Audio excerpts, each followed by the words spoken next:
Bismillahirrahmanirrahim.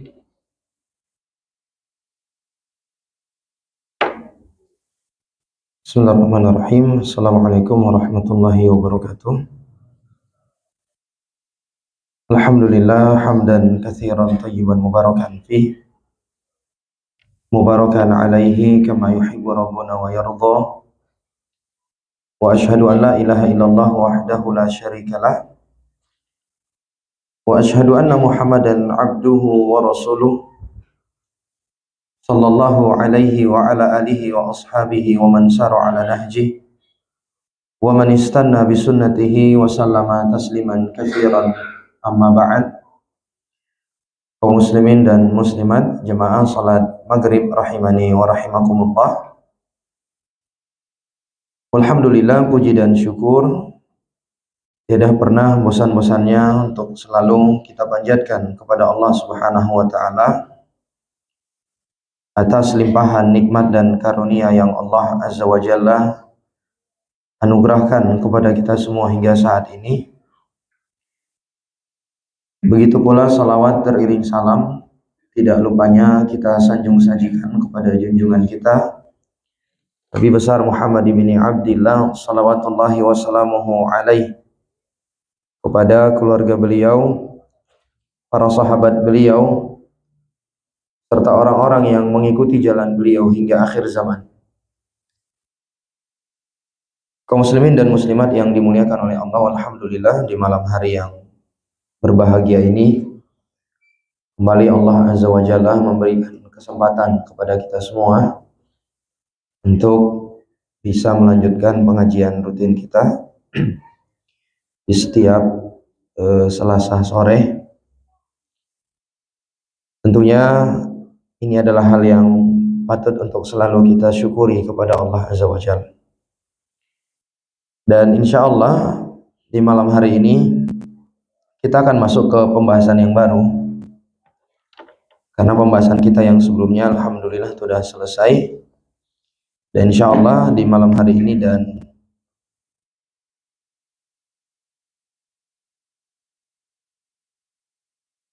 gimana? Cik. Udah. Oke, ininya dulu.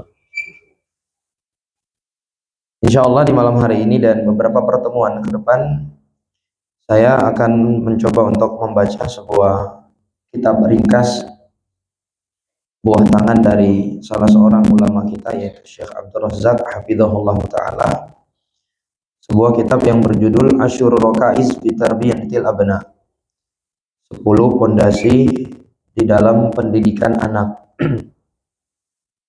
Kenapa kita pilih tema ini? Jawabannya karena pendidikan anak itu adalah satu hal yang sangat penting di dalam Islam.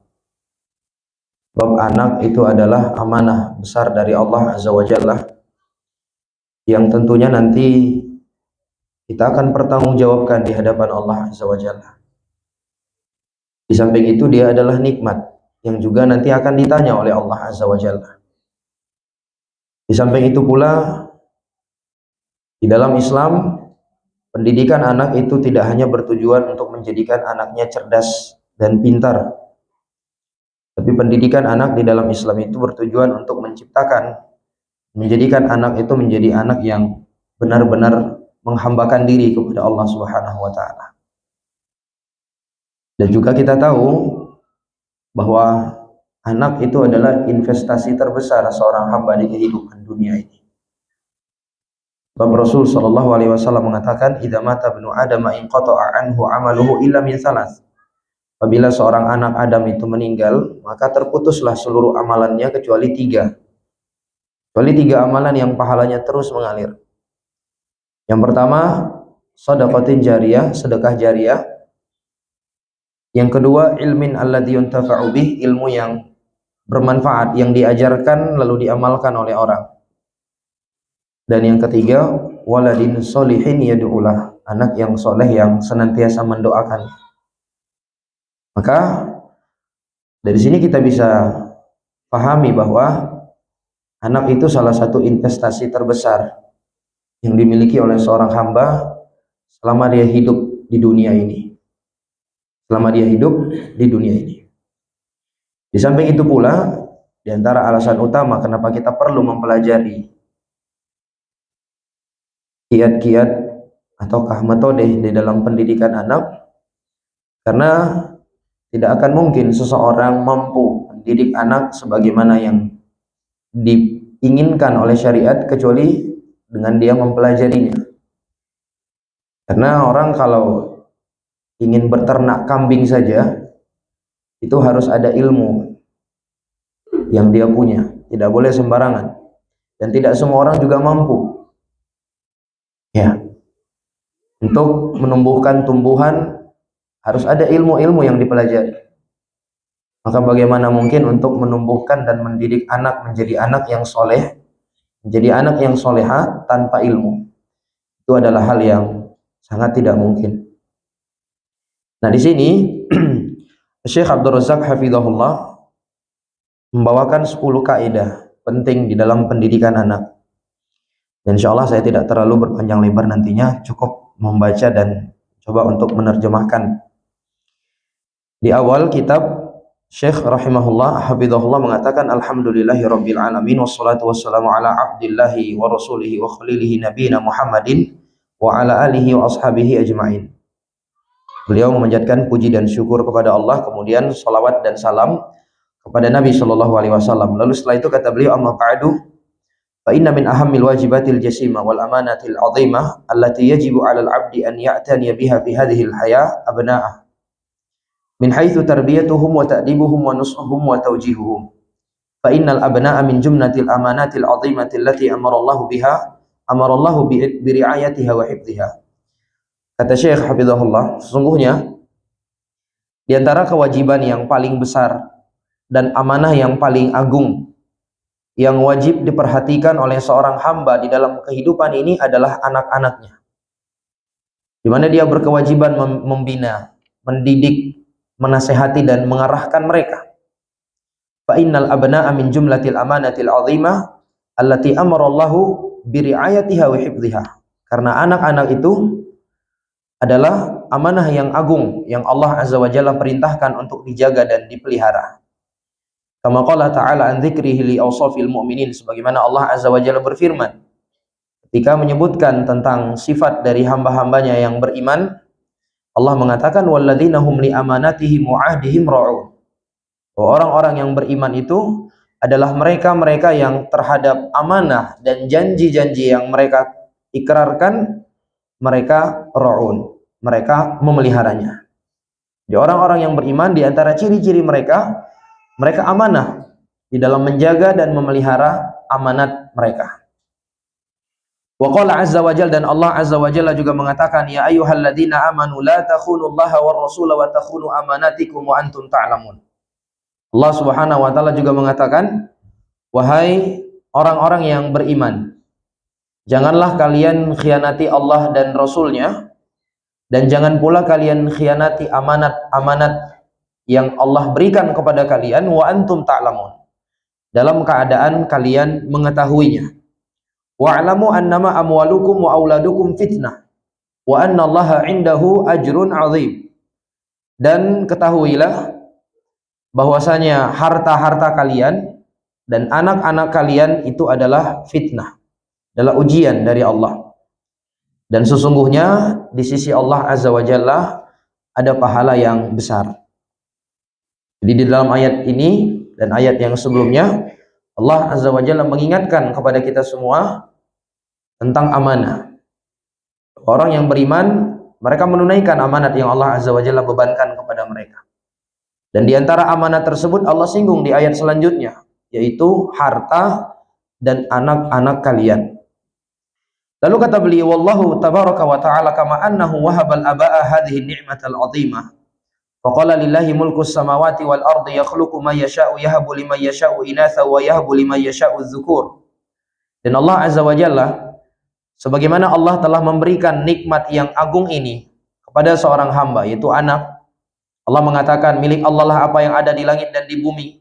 Allah menciptakan apa yang Allah kehendaki. Allah memberikan anugerah kepada siapa yang Allah kehendaki berupa anak perempuan, dan dia juga memberikan anugerah kepada siapa yang dia kehendaki berupa anak laki-laki. fa innahu qad i'tamanahum 'alaiha wa aujaba 'alaihim huquqan wa wajibat. Akan tetapi kata beliau, selain dia adalah nikmat, Allah Azza wa Jalla juga mengamanahi mereka dengan anak-anak mereka dan memberikan kepada mereka hak-hak serta kewajiban-kewajiban. Wa ja'alaha imtihanan wa ikhtibaran lil aba, dan Allah jadikan anak-anak yang mereka miliki itu sebagai ujian bagi para orang tua. Fa in qamu biha tijaha abnaihim kama amarahumullahu azza wa jalla kana lahum indallahi ajrun 'azim. Maka apabila mereka memperlakukan anak-anak mereka sebagaimana yang Allah azza wa jalla perintahkan kepada mereka, maka mereka akan mendapatkan balasan yang besar di sisi Allah, wa thawabun zazil, dan mereka juga akan mendapatkan pahala yang banyak. Wa in farratu biha faqad aradu anfusahum lil 'uqubati bihasabi tafridihim. Tapi jikalau seandainya mereka menelantarkan anak-anak mereka, maka mereka telah menjerumuskan diri mereka ke dalam hukuman Allah Azza wa Jalla sesuai dengan tingkat kelalaian mereka.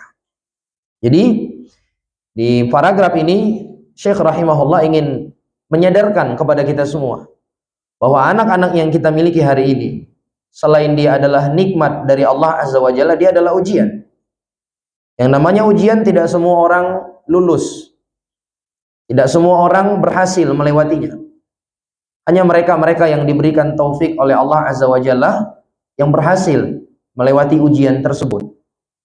Dan di antara cara agar seorang hamba berhasil melewati ujian tersebut adalah dengan dia mempelajari Al-Quran dan hadis-hadis Nabi yang berisi bimbingan-bimbingan terkait hal itu. Lalu kata beliau, dan Allah Azza wa Jalla juga berfirman, Allah mengatakan, ya ayyuhalladzina amanu qu anfusakum wa ahlikum nara wa quduhan nas wal hijarah 'alaiha malaikatun ghiladun syidad. Allah Azza wa Jalla juga mengatakan di dalam surat At-Tahrim ayat yang ke-6, Allah mengatakan, wahai orang-orang yang beriman, jagalah diri kalian dan keluarga kalian dari api neraka yang bahan bakarnya manusia dan bebatuan, yang di dalamnya itu terdapat malaikat-malaikat yang keras lagi kasar. Kata beliau, fal ayatu aslun azimun fi wujubi riayatil auladi wa tarbiyatihim wal inayati bi ahwalihim. Ayat yang mulia ini dalam surat At-Tahrim ayat ke-6 merupakan dalil yang sangat agung, kata beliau, fondasi yang sangat agung tentang kewajiban menjaga, mendidik dan memperhatikan keadaan-keadaan mereka. Jadi kalau ada yang bertanya, mana dalil di dalam Al-Quran akan wajibnya orang tua mendidik anak mereka, mengarahkan mereka, memperhatikan keadaan mereka? Jawabannya adalah firman Allah dalam surat At-Tahrim ini, di mana Allah Azza wa Jalla memerintahkan setiap hamba, setiap orang-orang yang beriman menjaga dirinya dan keluarganya. Jadi kita diperintah bukan hanya menjaga diri kita, juga menjaga keluarga kita, orang-orang yang berada di bawah tanggungan kita, termasuk dalamnya adalah anak-anak. Sehingga kata beliau, qala al-Khalifatur Rasyid Ali bin Abi Thalib dibayani hadhil ayah, ketika menjelaskan tentang ayat ini, beliau mengatakan, allimuhum wa adibuhum. Bentuk penjagaan seorang hamba terhadap anak-anaknya dari api neraka adalah mengajarkan mereka dan mendidik mereka. Dengan mengajarkan mereka dan mendidik mereka. Wa sahha anin Nabi sallallahu alaihi wasallam ta'kidu hadzal amr, dan juga telah sah dari Nabi sallallahu alaihi wasallam sebuah hadis yang menguatkan perkara ini, bahwa wajib wa bayani tahattumihi 'alal aba, dan menjelaskan wajibnya hal tersebut atas para orang tua.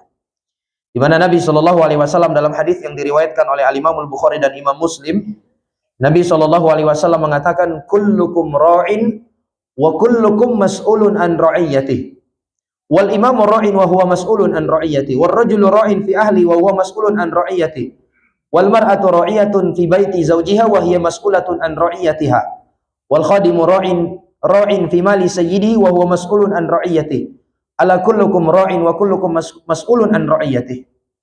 Dalam hadis yang mulia ini Nabi sallallahu alaihi wasallam mengatakan, setiap kalian itu adalah pemimpin. Setiap kalian adalah pemimpin. Wa kullukum mas'ulun an ra'iyati, dan setiap kalian bertanggung jawab atas kepemimpinannya. Al-imam ra'in, seorang imam, penguasa, dia adalah pemimpin dan dia nanti bertanggung jawab atas kepemimpinannya. Warrajulu ra'in fi ahli, begitu pula seorang lelaki, dia adalah pemimpin di dalam keluarganya. Seorang lelaki dia adalah pemimpin. Wa huwa mas'ulun an ra'iyati, dan dia bertanggung jawab. Dia bertanggung jawab atas kepemimpinannya itu. Begitu juga kata Nabi SAW, wal mar'atu ra'iyatun fi baiti zawjiha. Seorang istri dia juga pemimpin di rumah suaminya. Ada tanggung jawabnya dan dia nanti akan dimintai pertanggungjawaban. Bahkan kata Nabi SAW, seorang pembantu pun dia bertanggung jawab untuk menjaga harta tuannya. Wa huwa mas'ulun an ra'iyati, dan dia akan dimintai pertanggungjawaban atas kepemimpinannya. Lalu di akhir hadis Nabi SAW mengatakan, ala kullukum ra'in wa kullukum mas'ulun an ra'iyati. Setiap kalian ini adalah pemimpin dan setiap kalian akan dimintai pertanggungjawaban atas kepemimpinannya. Hadis ini diriwayatkan oleh Imam Al-Bukhari dan Imam Muslim. Lalu kata Syekh Abdul Razak hafizahullah, fa qauluhu sallallahu alaihi wasallam mas'ulun, ucapan Nabi SAW di dalam hadis ini yang mengatakan mas'ulun, setiap kalian mas'ul. Mas'ul itu artinya bertanggung jawab, akan ditanyai, akan dimintai pertanyaan nanti pada hari kiamat. Kata beliau, ini adalah tadhkirun bisu'alillahi azza wa jalla lil abdi an hadhil amanat idza waqafa baina yadayhi yaumal qiyamah. Ini mengingatkan, kata beliau, ini adalah peringatan tentang pertanyaan Allah kepada seorang hamba nanti tentang amanat ini pada hari kiamat, tatkala dia berdiri di hadapan Allah azza wa jalla. Ini bukan perkara yang kecil, jemaah.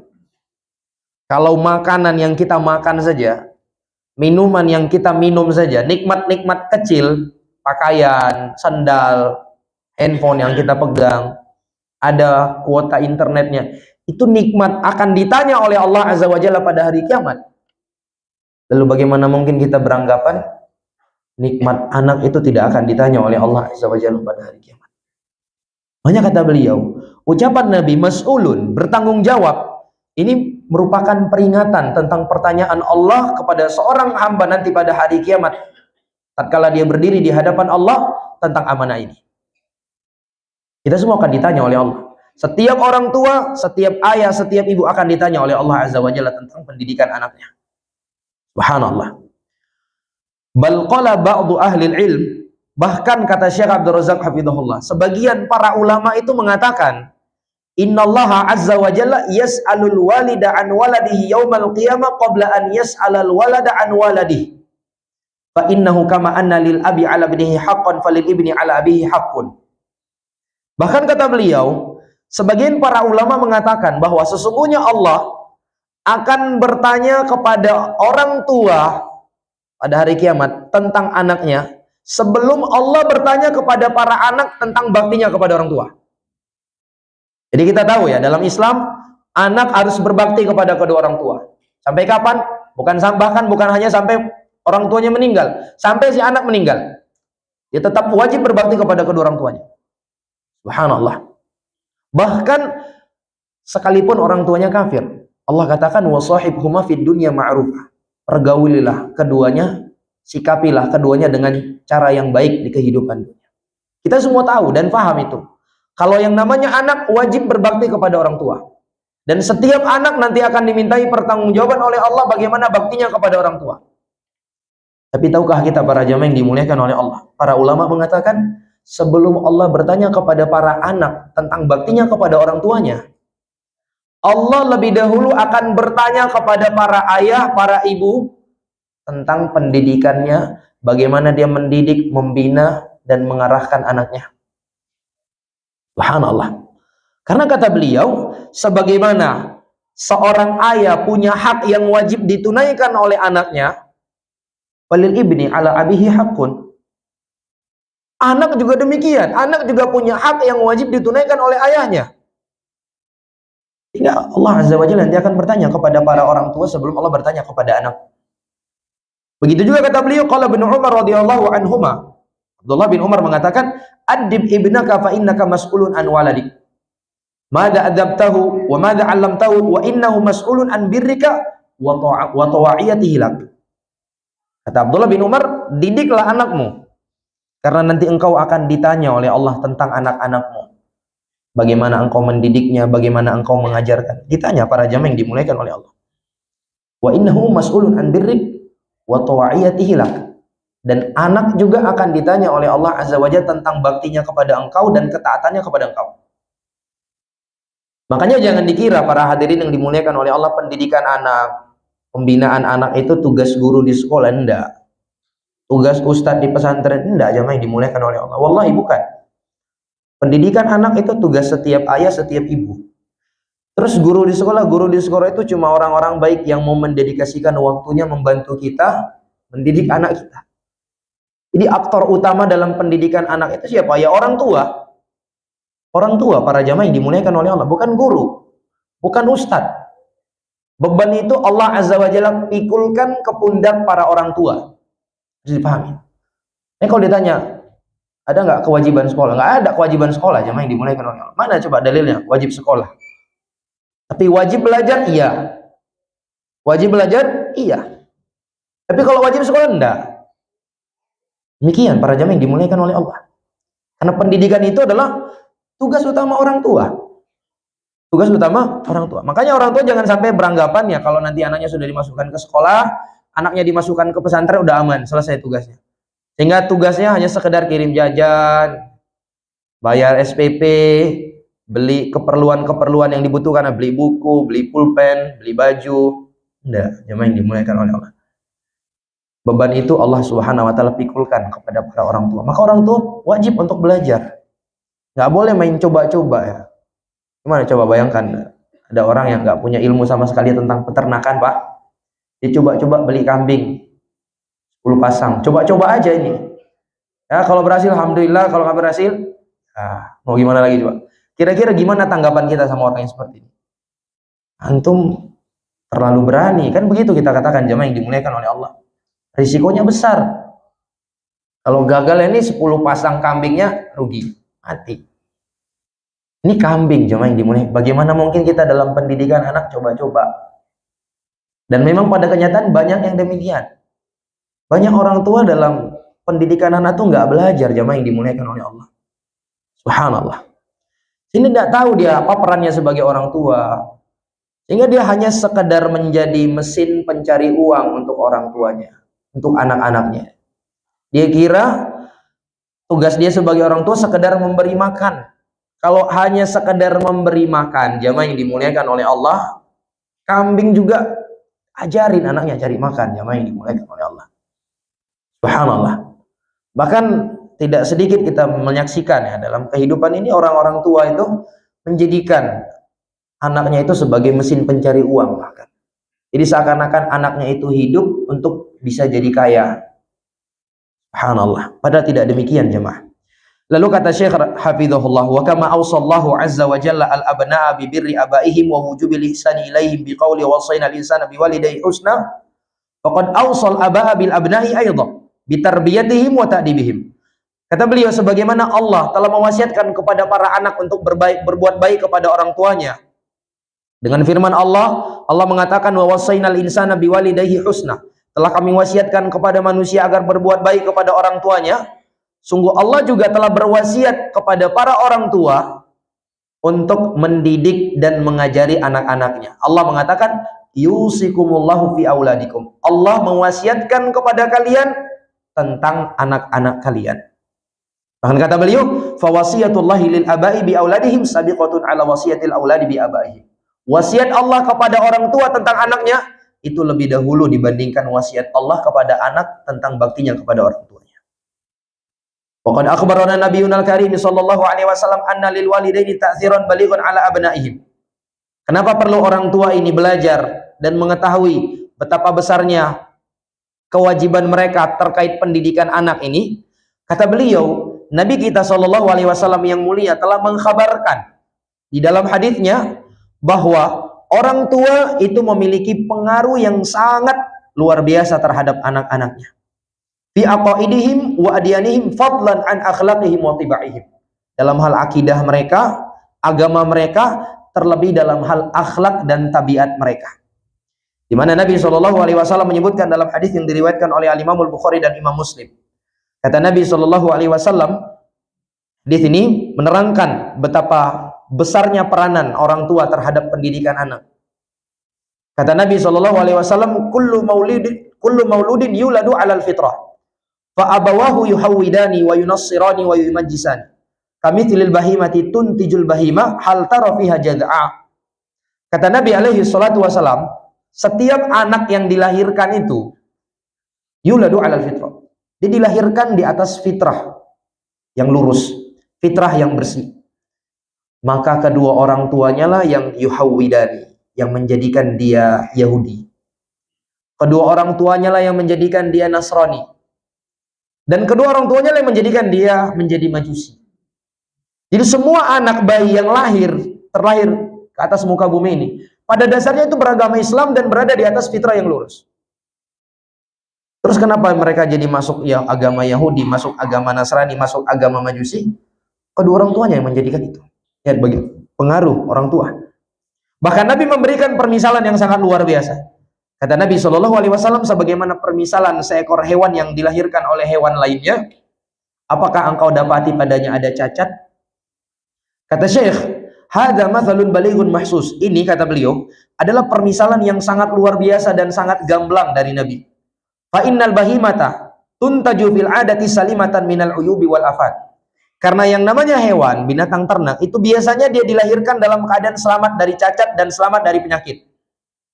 Falaysa fihi jad'un aw qat'un fi yadiha aw udhuniha aw rijliha. Di mana tidak akan didapati adanya cacat atau terpotong tangan, terpotong telinga ataupun kakinya. Wa inna ma yahsulu dzalika min sahibiha aw ra'iha imma bi ihmali aw bi fi'lihi mubasyarah. Akan tetapi kata beliau, hal tersebut yang menjadikan binatang itu ada yang menjadi cacat, ada yang menjadi patah tangannya, patah kakinya, itu kata beliau yang menjadikan itu adalah pemiliknya atau penggembalanya. Pemiliknya atau penggembalanya. Subhanallah. Fahakadzal ibnu. Begitu juga dengan anak. Fa innahu yuladu 'alal fitrah. Anak itu dilahirkan di atas fitrah yang lurus. Fa idza ta'allama al-kadzib wal ghish aw al-fasad aw al-inhiraf aw ghayrahu minal munkarat fa innahu li amrin kharijin 'anil fitrah. Begitu juga dengan anak. Anak itu pada dasarnya dilahirkan di atas fitrah yang lurus. Maka jikalau anak itu mulai belajar dusta, mulai belajar menipu, berbuat kerusakan, melakukan penyimpangan dan kemungkaran-kemungkaran lainnya, itu kata beliau li amrin kharijin 'anil fitrah. Itu disebabkan hal yang berasal dari luar fitrahnya. Imma an yakuna bisababi su'it tarbiyah, bisa jadi penyebabnya adalah pendidikan yang buruk, pembinaan yang buruk dari orang tuanya, awil ihmal fiha, atau disebabkan orang tuanya menelantarkannya, kelalaian dari orang tuanya, au bi mu'adzirin kharijin min ashabi su'i au ghairihim minal khulaqa. Atau bisa jadi kata beliau karena pengaruh luar dari pelaku keburukan dan kesalahan, lingkungan, teman-teman yang buruk. Intinya anak yang rusak itu penyebabnya bisa jadi orang tuanya atau faktor lingkungan. Nggak ada yang lain. Nggak ada anak memang dilahirkan memang udah dasarnya ini anak batat, itu nggak ada jamaah yang dimuliakan oleh Allah. Emang dari dasarnya ini anaknya memang bandel, anaknya memang dari dasarnya pendusta, itu nggak ada. Karena setiap anak yang dilahirkan dia pasti menjadi anak yang jujur, anak yang berada di atas akidah yang lurus, di atas akhlak yang lurus. Terus kenapa anak-anak ada yang masih kecil udah pandai bohong, udah pandai cakap kotor, udah pandai berbuat kerusakan, mengganggu orang lain, berbuat jahat kepada orang lain? Itu disebabkan hal yang dari luar fitrahnya. Bisa jadi memang karena pembinaan yang buruk dari orang tuanya, atau kelalaian dari orang tuanya, atau disebabkan apa? Faktor lingkungan ataupun teman-teman yang buruk yang didapatkan di sekolahnya. Subhanallah, jamaah yang dimuliakan oleh Allah. Sehingga kata beliau, wa li ahamiyati hadhil amanah wa 'idhamiha adhkuru huna 10 raka'is tu'addu min ahammil ususil lati yanbaghi ala kullin minal walidaini an yu'nau biha liyatahaqqaqa lahum hadzal matlab an-nabil wal maqsad al-jalil wat taufiqu bi yadillahi wahdahu la syarikalah.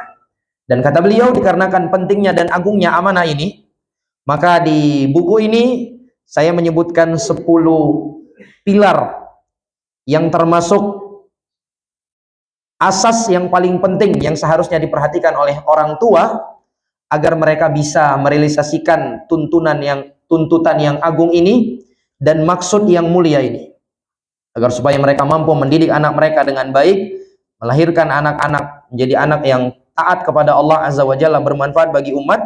Maka di sini saya sebutkan 10 pilar, kata beliau, 10 kaidah. Tapi ingat, taufik itu ada di tangan Allah Subhanahu wa taala semata dan tidak ada sekutu bagi Allah Azza wa Jalla. Intinya, ini hanya mimbab melakukan sebab, tapi semua itu taufik dari Allah Azza wa Jalla. Baik, kita masuk ke pilar yang pertama. Kata beliau, ar-rakizatul ula. Pilar yang pertama dalam pendidikan anak adalah ikhtiaru zaujatis sholihah, memilih istri yang solehah. Memilih istri yang solehah. Kata beliau, inna min awwalir raqaiz fit tarbiyati ikhtiaru zaujatis sholihah. Sesungguhnya pilar yang pertama dalam pembinaan anak adalah memilih istri yang solehah. Hadhir raqizatu takunu qabla an yurzaqal walidani bil aulad. Dan pilar ini, kaidah ini kata beliau, dilakukan jauh sebelum kedua orang tua diberikan anugerah berupa anak-anak. Fa'alaika an tajtahida fi ikhtiyari zaujatin ma'rufatin bil istiqamati wassalahi wat taqwa. Maka wajib bagi engkau, kata beliau, bersungguh-sungguh di dalam memilih istri yang dikenal dengan keistiqomahan, kebaikan dan ketakwaan. Oh, berarti untuk laki-laki enggak. Ini juga berlaku bagi wanita, jamaah yang dimuliakan oleh Allah. Seorang wanita yang ingin menikah, maka faktor penilaian yang paling utama itu adalah ketakwaan, keistiqomahan, dan kesolehan. Faktor-faktor yang lain itu nomor sekian, para jamaah yang dimuliakan oleh Allah. Karena pendidikan anak tentunya bukan hanya tugas seorang ayah, atau bukan hanya tugas seorang ibu, tapi tugas berdua. Tugas antara ayah dan ibu. Maka perintah ini juga berlaku bagi wanita. Dia dituntut untuk memilih pasangan hidup yang soleh, yang dikenal dengan keistiqomahan, dikenal dengan ketakwaan, dikenal dengan kesolehan. Dan perlu dipahami para jamaah yang dimuliakan oleh Allah, di antara nikmat besar yang Allah Azza wa Jalla anugerahkan kepada seorang hamba adalah ketika dia mendapatkan pasangan yang soleh. Ketika seorang suami, seorang laki-laki diberikan oleh Allah istri yang solehah, ini adalah nikmat yang begitu besar dari Allah. Kalau kita berbicara perhiasan dunia, banyak perhiasan dunia. Tapi tahukah kita perhiasan terbaik yang ada di dunia ini apa, jamaah? Bukan mutiara, bukan berlian, intan permata, tidak. Kata Nabi alaihi salatu wasallam dalam hadis riwayat Imam Muslim, ad-dunya mata' wa khairu mata'iha al-mar'atu sholihah. Kata Nabi alaihi salatu wasallam, dunia ini adalah mata, kesenangan. Ya, perhiasan semata. Dan sebaik-baik perhiasan dunia itu adalah wanita yang solehah. Maka siapa yang memiliki wanita yang solehah, subhanallah, dia sudah mendapatkan perhiasan yang terindah yang ada di atas muka bumi. Dan dijadikan itu sebagai sumber kebahagiaan seorang hamba. Dalam hadis yang sahih, Nabi SAW menyebutkan arba'un minas sa'adah. Ada 4 hal yang jikalau seorang punya 4 hal ini, dia bahagia. 4 perkara yang kalau kita punya, sa'adah, bahagia, jamaah yang dimuliakan oleh Allah. Apa itu? Yang pertama sekali kata Nabi, al-mar'atus sholihah, istri yang solehah. Istri yang solehah. Ini sumber kebahagiaan, jamaah yang dimuliakan oleh Allah. Seorang yang punya penghasilan pas-pasan, penghidupan pas-pasan, tapi jikalau dia hidup dengan pasangan hidup yang solehah, dia akan hidup penuh dengan kebahagiaan, yakinlah. Tapi sebaliknya, jikalau seorang punya harta benda yang begitu banyak, jemaah, tapi hidup dengan wanita yang tidak solehah, dia tidak akan merasakan kebahagiaan. Sebaliknya juga demikian, wanita juga demikian. Cantik apapun dia, sebanyak apapun fasilitas yang diberikan suaminya kepadanya, tapi kalau suaminya tidak soleh, dia nggak akan bahagia. Yakinlah, jemaah. Subhanallah. Kata Nabi SAW, arba'un minas sa'adah. Ada 4 hal bagian dari, termasuk dari kebahagiaan. Yang pertama, al-mar'atus sholihah, istri yang solehah. Al-maskanul wasi', tempat tinggal yang cukup. Ya. Kalau diartikan tempat tinggal yang luas, luas itu relatif tentunya ya. Tempat tinggal yang cukup. Wal jarus sholih, yang ketiga adalah tetangga yang soleh. Tetangga soleh juga bagian dari kebahagiaan. Orang kalau punya hidup bertangga dengan orang-orang baik, masya Allah, nikmat luar biasa, jemaah. Dan yang keempat, al-markabul hani, yaitu kendaraan yang nyaman. Dijadikan oleh Nabi SAW memiliki istri yang solehah bagian dari kebahagiaan. Maka bagi kawan-kawan yang masih jomblo, baik laki-laki maupun perempuan, ketika hendak memilih pasangan, jadikan penilaian utama itu adalah ketakwaan, kesolehan, agama, jamaah yang dimuliakan oleh Allah. Adapun rupa itu dia 3 bulan bertahannya. Ya. Betul Pak kan? Betul nggak Pak? 3 bulan. Lewat 3 bulan sama aja udah. Gimana nggak? Tiap hari kita lihat. Sama nggak? Sama, jamaah yang dimuliakan. Udah gitu deh. Subhanallah. Tapi akhlak yang baik, kesolehan dari seorang istri, itulah yang akan membuat seorang hamba itu akan hidup penuh dengan kebahagiaan. Maka kata beliau di sini, wajib bagi engkau bersungguh-sungguh di dalam memilih istri yang soleha, yang dikenal dengan keistiqomahan, kesolehan, dan ketakwaan. Li'annaha satakunu aunan laka ala tarbiyatihim wa ta'dibihim wa tansyiatihim an tansyiatas solihah. Karena istri yang soleha itu, kata beliau, dia yang akan membantu engkau dalam membimbing, mendidik, dan membesarkan anak-anakmu dengan perkembangan yang baik. Subhanallah. Istri yang soleha. Hatta law lam tu'ini zaujatu solihatu zaujaha ala tarbiyatil abna fa innaha lan takuna dararan alaihim fi dinihim wa akhlaqihim. Bahkan kata beliau, andai sekalipun wanita yang soleha tadi tidak mampu membantu suaminya di dalam mendidik anak-anaknya, ini nggak punya skill dalam hal itu, walaupun ini bukan alasan tentunya, tapi andailah wanita yang soleha tadi dia tidak bisa membantu suaminya dalam mendidik anak-anaknya, tapi paling tidaknya kata Syekh di sini, dia tidak akan menjadi mudarat bagi engkau terhadap anak-anakmu, terhadap agama dan akhlak mereka. Ini nikmatnya punya istri yang soleha. Jadi kalau dia nggak bisa bantu, paling tidak dia nggak menyusahkan kita. Paling tidaknya dia nggak menyusahkan. Tapi coba istri nggak soleha, dia udah nggak bisa membantu, justru dia yang merusak anak-anak. Coba lihat sekarang anak-anak kecil-kecil udah pandai joget-joget, goyang-goyang TikTok. Siapa yang ngajarinya, mah? Mamanya yang ngajari. Nas'alullah sama ta'ala. Coba lihat, udah nggak mendidik, justru merusak. Nah, istri yang soleh tidak demikian. Dia kalau tidak bisa mendidik, paling dia tidak merusak. Paling tidak dia tidak merusak. Subhanallah. Saya akhiri dengan sebuah hadis, kata beliau sedikit lagi, walihada ja'al hatsu min nabiyinal karim. Oleh karena itulah, kata beliau, terdapat anjuran dari nabi kita yang mulia, ala ikhtiyaril mar'ati dzatid din, untuk memilih wanita yang punya kualitas agama. Punya kualitas agama. Nabi alaihi salatu wasallam mengatakan, tungkahul mar'atu li arba'. Wanita itu dinikahi karena 4 hal. Wanita dinikahi karena 4 hal. Limaliha, wali hasabiha, wali jamaliha, wali diniha. Wanita itu biasanya dinikahi karena 4 hal. Ada yang dinikahi karena hartanya, ada wanita yang dinikahi karena garis keturunannya, ada yang dia itu dinikahi li jamaliha karena terkenal kecantikannya, ada pula wanita yang dinikahi karena agamanya. Ingat ya, jangan dipahami ini anjuran dari Nabi. Enggak, Nabi dalam hal ini hanya mengkhabarkan. Biasanya orang-orang kalau ingin menikah, itu aspek penilaian itu tidak keluar dari 4 hal ini. Ada yang menilai karena kecantikan, harta, garis keturunan, keluarganya. Ada pula yang karena agamanya. Setelah Nabi menyebutkan 4 aspek yang biasa dijadikan sebagai aspek penilaian oleh orang-orang, Nabi berikan anjuran. Apa kata Nabi? Fadfar bidatid din taribat yadak. Pilihlah, kata Nabi SAW, yang memiliki agama.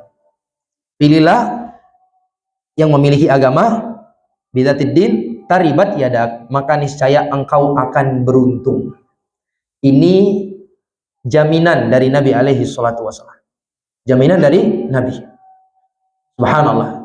Tapi ya kalau seorang misalnya dapat 4 hal ini sekaligus, ya wanita yang soleha, cantik, terus apa namanya, kaya, dari keluarga yang baik-baik, gimana kita tolak?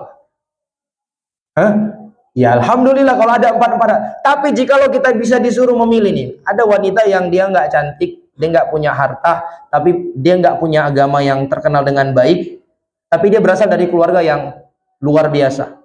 Di satu sisi ada wanita misalnya dia nggak kaya, udah nggak cantik, bukan berasal dari keluarga yang terhormat juga, tapi dia punya ketakwaan. Mana yang harus dipilih? Kata Nabi alaihi salatu wasallam, pilih wanita yang punya agama.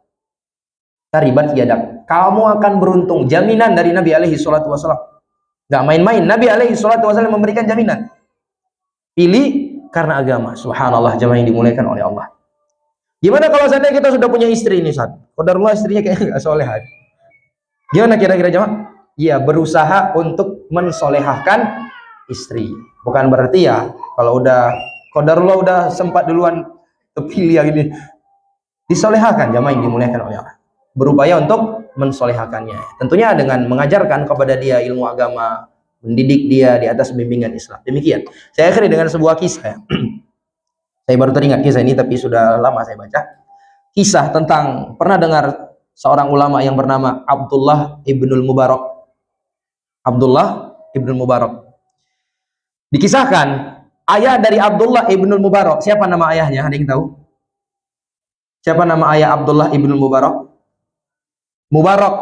Nama ayahnya Al-Mubarak. Al-Mubarak ini jamaah yang dimuliakan oleh Allah. Dahulunya beliau sebagai seorang pekerja di sebuah keluarga yang terkenal memiliki kebun yang sangat luas. Subhanallah. Dan keluarga ini punya anak gadis yang sangat cantik jelita. Dikisahkan beberapa kali orang-orang kaya, orang-orang terhormat di masa itu berusaha untuk melamar anak wanita dari majikan Al-Mubarak ini. Tapi selalu ditolak, nggak ada yang pas. Sampai pada suatu hari, di saat sedang berbincang-bincang, secara iseng majikannya tanya kepada Mubarak ini. Ya, subhanallah. Gimana kira-kira kriteria yang cocok menjadi suami untuk anak saya? Maka kata beliau, kurang lebih, beliau mengatakan, di masa jahiliyah, orang-orang musyrikin Arab itu mereka menikahkan anak wanita mereka kepada laki-laki yang terhormat, berasal dari garis keturunan, nasab, dan keluarga yang terhormat. Ini perilaku orang-orang jahiliyah. Sementara orang-orang Nasrani, mereka biasanya menikahkan anak-anak gadis mereka dengan lelaki-lelaki yang punya harta yang banyak. Sementara orang-orang Yahudi, biasanya mereka menikahkan anak-anak gadis mereka dengan lelaki-laki yang punya paras yang tampan. Adapun Islam datang, Islam menganjurkan untuk menikahkan anak dengan orang yang punya kualitas agama. Subhanallah. Ini jawaban sederhana dari beliau, jemaah. Tapi ternyata jawaban itu membuat majikannya tersentuh. Dan akhirnya apa? Menikahkan anak gadisnya dengan siapa? Al-Mubarak.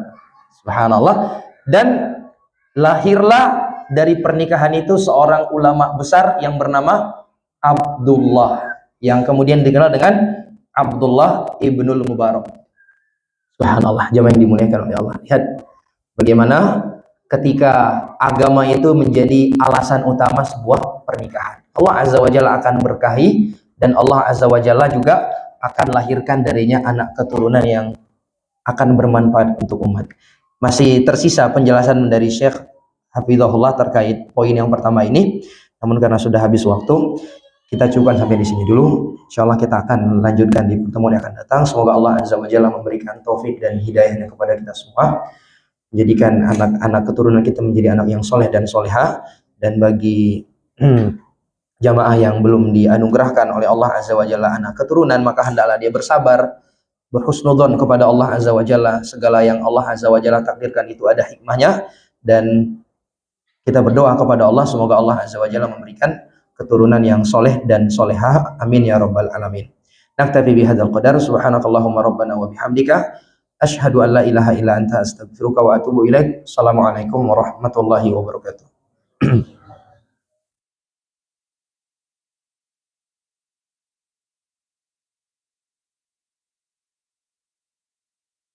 Oh.